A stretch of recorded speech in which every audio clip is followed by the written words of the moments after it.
The water was still that morning. February 13th, 2018.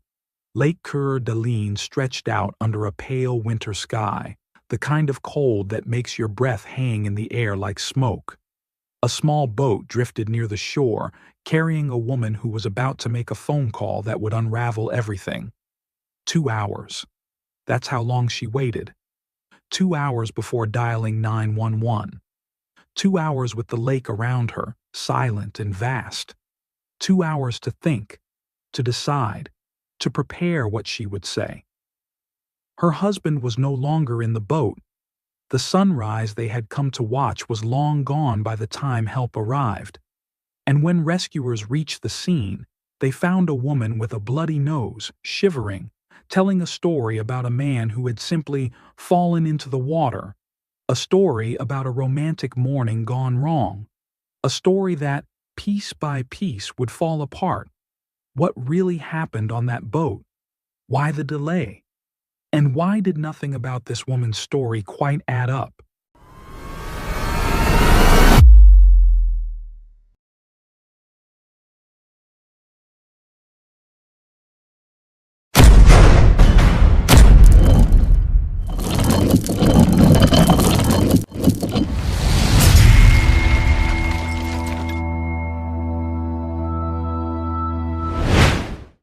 Are you ready for the darkest stories Britain has to offer? Introducing our new book, Unreal True Crime, British edition. 35 shocking true murder cases that will keep you on the edge of your seat. Available now on Amazon in paperback and Kindle, or grab your instant PDF download from our website. Links are in the description below. Don't miss out. Get your copy today. And now, let's continue with today's case.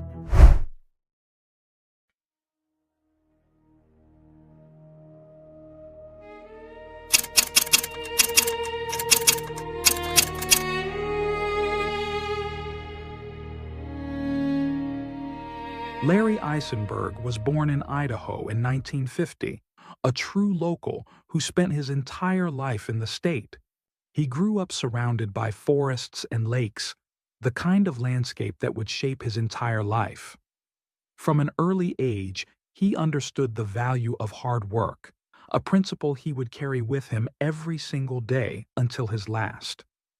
He attended the University of Idaho, where he earned a degree in forestry. It was the natural choice for someone who had grown up watching the timber industry pulse through his community. After graduation, Larry built a solid career in the lumber business, eventually rising to become an executive in the industry. Colleagues knew him as tough, disciplined, and relentlessly frugal. He wasn't the type to waste money, and he wasn't the type to tolerate laziness. In 1974, Larry married his first wife. Together they had 2 children, a daughter named Jessica and a son named Dean.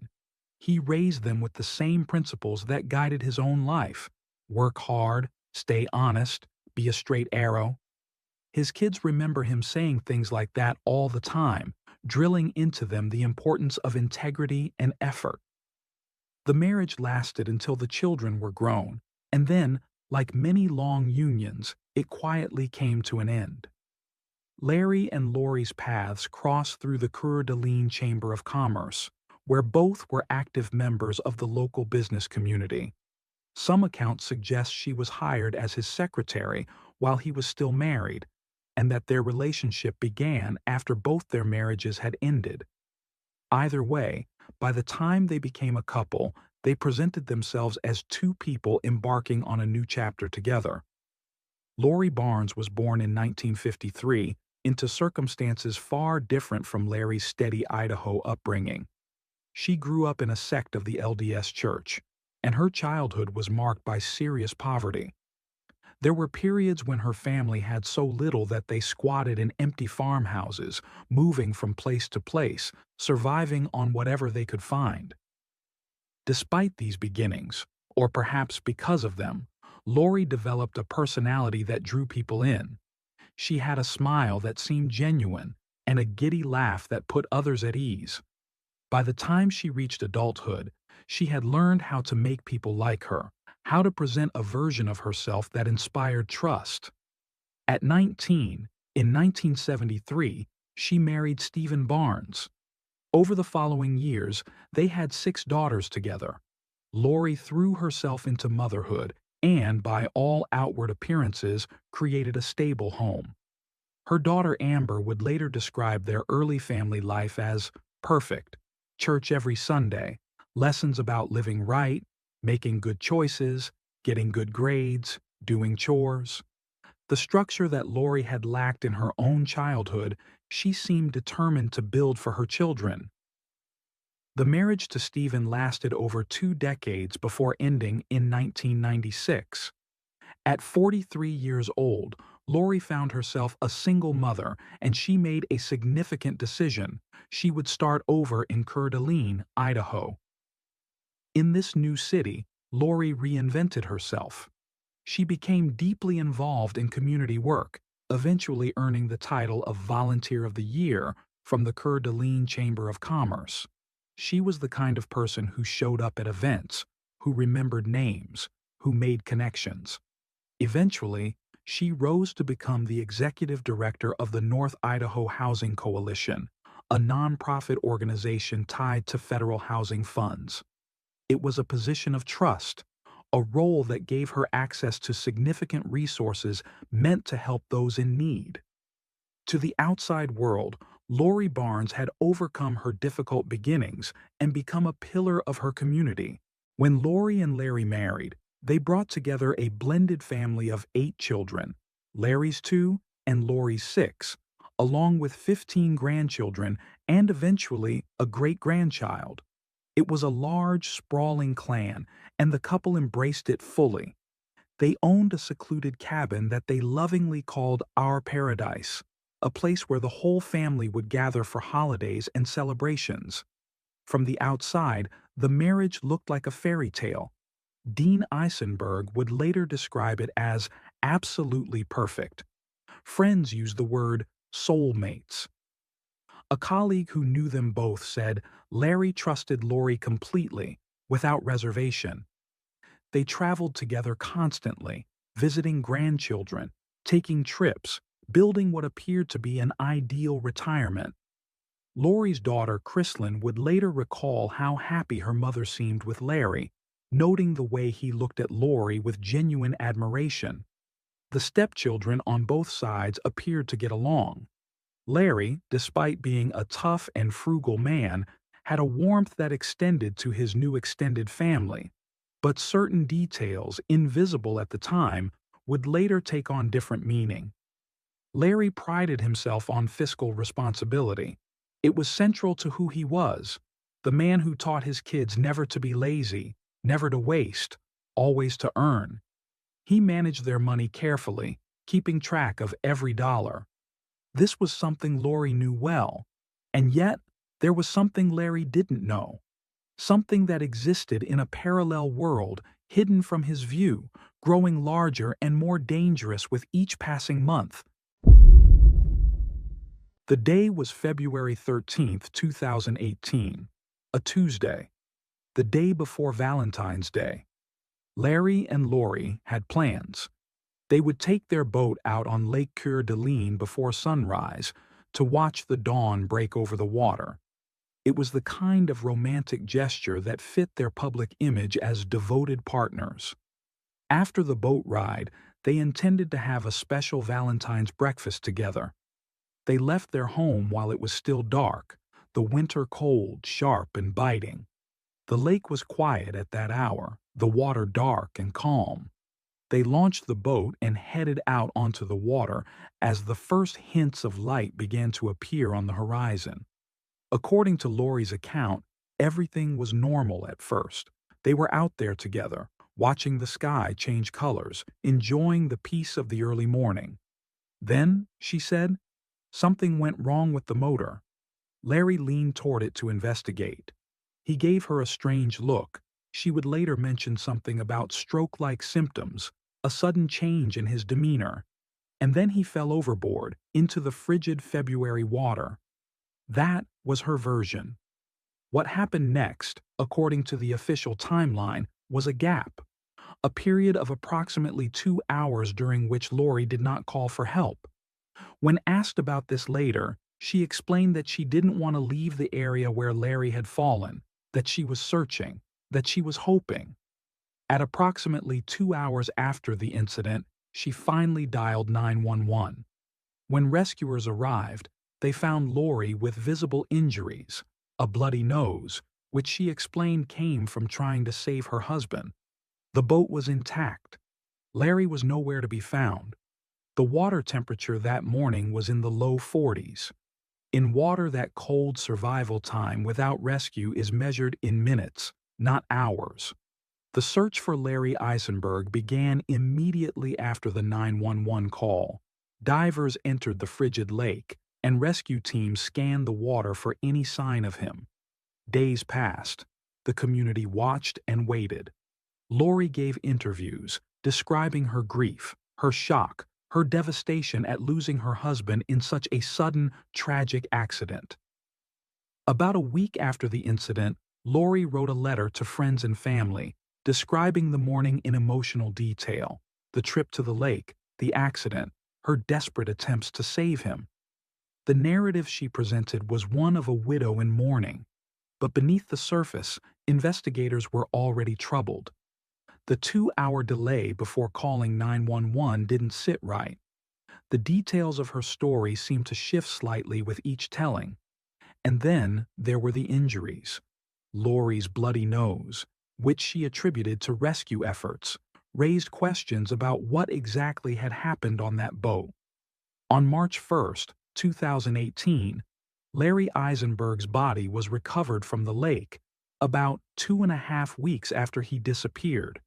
The discovery brought a measure of closure to those who had been waiting and hoping, but it also marked the beginning of a new phase, one that would reveal something no one expected. The autopsy that followed would change everything.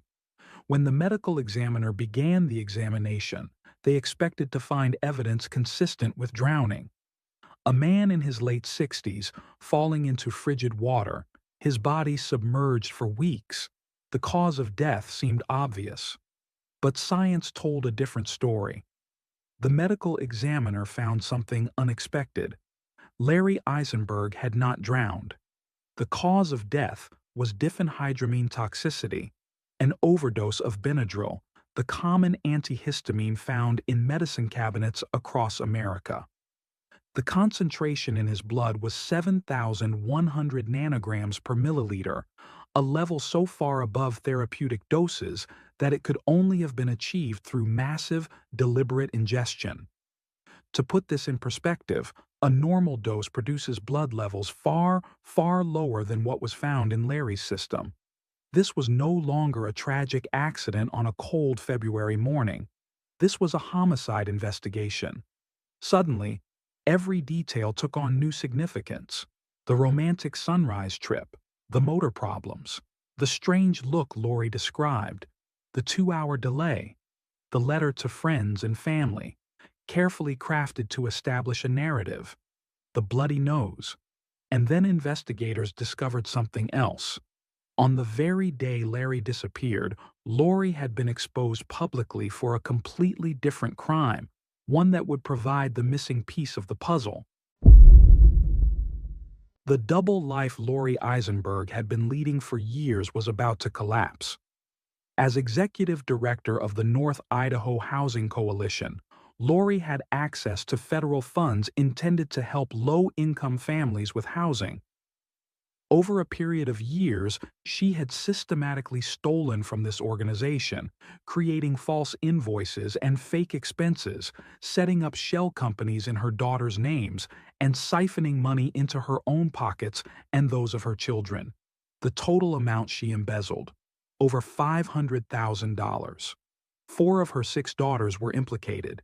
Amber Hosking received approximately $16,500. Jessica Barnes received around $15,500. Tracy Tesh and April Barnes also received stolen funds. All 4 would eventually face federal charges. Larry Eisenberg knew nothing about this. The man who prided himself on fiscal responsibility, who taught his children to be straight arrows, who trusted his wife completely. He had no idea that she had been stealing hundreds of thousands of dollars and that federal investigators were closing in. The exposure was coming. And when Larry found out, his world would shatter. The woman he loved, the community leader he admired, the partner he trusted, she was a thief facing federal prosecution. The financial security he had worked his entire life to build would be threatened by restitution payments and legal fees. His reputation in the community would be tainted by association. Prosecutors would later argue that this impending exposure was the motive for murder. Lori couldn't let Larry discover the truth. She couldn't face the confrontation, the divorce, the complete destruction of the life she had constructed. And so, according to the prosecution's theory, she chose a different path. After Larry's death, Lori continued the deception. The letter to friends and family was part of it, establishing herself as a grieving widow, deflecting suspicion. But investigators found more troubling evidence of planning. Digital forensics revealed something chilling. While Larry and Lori were in Florida on their bucket list trip, someone had been conducting Google searches about drowning, currents, and deep water. The searches were traced to Lori. And there was another detail, small but significant. After Larry's disappearance, one of his friends received a text message that appeared to be from Larry's phone, but something was wrong with it. The message contained an emoji. People who knew Larry well said he never used emojis, ever. Phone records analysis showed that Lori, on the other hand, used them regularly. Then came the will. Investigators discovered handwritten changes to Larry's estate documents, changes that would have shifted 80% of his assets to Lori's 6 daughters, leaving only 20% to Larry's own 2 children, Dean and Jessica. The alterations had not gone through proper legal channels. They appeared to be part of a plan to redirect Larry's wealth after his death. The investigation into Larry Eisenberg's death moved on 2 parallel tracks: the federal embezzlement case and the state homicide investigation. The federal case moved first. Lori was arrested and charged with wire fraud and theft from programs receiving federal funds. The evidence was overwhelming: years of false invoices, fake companies, money trails leading directly to her and her daughters. In 2019, she pleaded guilty to the federal charges and was sentenced to 60 months in federal prison, plus ordered to pay full restitution and fines. But the murder case was more complex. Prosecutors needed to prove not just that Larry had been poisoned, but that Lori was responsible. The evidence, while compelling, was largely circumstantial. The pieces included the 2-hour delay before calling 911, the Google searches about drowning and currents conducted during their Florida trip, the diphenhydramine toxicity that had nothing to do with falling into water, the text message with the emoji sent from Larry's phone, the altered will documents, the timing of the exposure of the embezzlement, and the phone records that showed Larry had complained to his doctor about strange symptoms, shakes, and foggy thinking during their travels. Had Lori been poisoning him gradually, even before the boat trip? The symptoms Larry described to his doctor suggested he might have been ingesting something harmful without his knowledge. In February 2020, exactly 2 years after Larry's death, Lori Eisenberg was charged with first-degree murder. The charging documents cited aggravating factors, including the use of poison and lying in wait or torture. There was one complication, however. Prosecutors acknowledged they could not determine exactly how Larry ingested the fatal dose of diphenhydramine. Was it in his coffee? In food? In a drink on the boat that morning? The mechanism remained unclear. What was clear was that the level of the drug in his system was lethal, and that it hadn't gotten there by accident. The case did not go to a full trial. Instead, In 2021, Lori Eisenberg entered an Alford plea to second-degree murder. An Alford plea is a specific legal mechanism in which a defendant does not admit guilt but acknowledges that the prosecution has enough evidence to likely secure a conviction. It allows for sentencing without a full admission of responsibility, a legal technicality that would later cause significant pain to Larry's family. At the sentencing hearing, Lori spoke. She acknowledged that she was responsible for Larry's death, but her explanation stunned the courtroom. She claimed that she had intended to harm herself that morning, not Larry. She said she had prepared a drink laced with Benadryl for her own consumption, planning to end her own life because she couldn't face the exposure of the embezzlement. According to her account, Larry accidentally drank the poisoned beverage by mistake. The judge did not accept this version of events. Looking at the totality of the evidence, the Google searches, the altered will, the 2-hour delay, the text message with the emoji, the careful letter to friends establishing an accident narrative, the court found Lori's explanation implausible. It simply didn't fit the facts. Larry's family members addressed the court with raw emotion. His daughter Jessica McPherson spoke of the permanent hole in her soul left by her father's death, and the impossibility of finding closure when the person responsible still refused to tell the truth. She described how Lori's Alford plea, avoiding a full admission of guilt, felt like salt on the wounds. Even Lori's own stepdaughter, Amber, spoke against her. She testified that Larry had been a wonderful father figure and grandfather to her and her siblings. She told the court that her mother had manipulated the family and that she and her sisters did not support Lori, did not stand by her. Looking back, Amber expressed regret that she hadn't cooperated with investigators earlier, before the full scope of her mother's deception became clear. The sentence was life in prison with a minimum fixed term of 30 years before parole eligibility. Combined with her federal sentence for embezzlement, Lori Eisenberg will not be eligible for release until 2050, when she will be 97 years old. The case had split the family down the middle. Larry's 2 children lost their father and watched the woman who killed him escape a full murder conviction through a legal maneuver. They sat through hearings and sentencing, carrying grief that had no outlet, facing a woman who wouldn't fully admit what she had done. Lori's 6 daughters were left to reconcile the mother they thought they knew with the woman who had stolen money using their names and then killed her husband to cover her crimes. The woman who had taught them to live right and make good choices had been living a lie for years, drawing them into her schemes, using their identities for fraud. One daughter, Chrislyn Woolston, had posted Lori's $75,000 bail after her arrest, believing in her mother despite the mounting evidence. When Lori later disappeared while out on bail, triggering a manhunt before she was eventually located, Chrislyn was left financially responsible for that bond. She later described the pain of realizing that her mother didn't care if she hurt her own daughter in her attempts to escape accountability. The woman who had raised her, who had taken her to church every Sunday, had abandoned her without a second thought. Another daughter, Amber, spoke publicly about the betrayal. On Dateline, she stated clearly, "We do not support her. We do not stand by her." The words carried the weight of shattered trust, of a mother-daughter bond irreparably broken.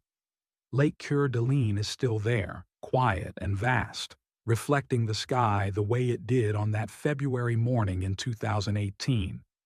The water doesn't remember what happened. It just keeps moving, season after season, indifferent to the secrets that sank beneath its surface. Larry Eisenberg's children remember him differently than the headlines do. To them, he wasn't the victim in a murder case. He was the man who taught them about hard work and honesty. He was the father who took them hunting and fishing, who loved his dog Echo with pure, uncomplicated affection. He was someone who crossed items off his bucket list with childlike excitement, watching a rocket launch, riding a fan boat, learning to sail. At 68, Larry believed he had earned a peaceful retirement with a woman he loved. He trusted Lori completely. He had no idea that beneath the surface of their perfect marriage, a different reality was taking shape, one built on theft, deception, and ultimately, betrayal. The case raises questions that extend beyond one family's tragedy. How well do we really know the people closest to us? What secrets can hide behind a familiar smile, a giddy laugh, a reputation for community service? And how does someone go from Community Volunteer of the Year to convicted murderer? There are no easy answers. Lori Eisenberg's path from poverty to nonprofit executive to killer was paved with small deceptions that grew into larger ones, with financial pressures that mounted until they became unbearable, with a willingness to prioritize self-preservation above everything else, including the life of the man who loved her. Lori Eisenberg is currently incarcerated at Pocatello Women's Correctional Center in Idaho. She sits there with the consequences of her choices, while Larry's grandchildren grow up without him, while his children carry an absence that nothing can fill. The Paradise Cabin where the blended family once gathered sits empty of those memories now, its meaning forever changed. Some stories don't have neat endings. Some wounds don't heal with a verdict. But telling these stories matters, not to sensationalize tragedy, but to remember the people behind the cases. Larry Eisenberg was more than a crime statistic. He was someone's father, someone's grandfather, someone who believed in doing things the right way.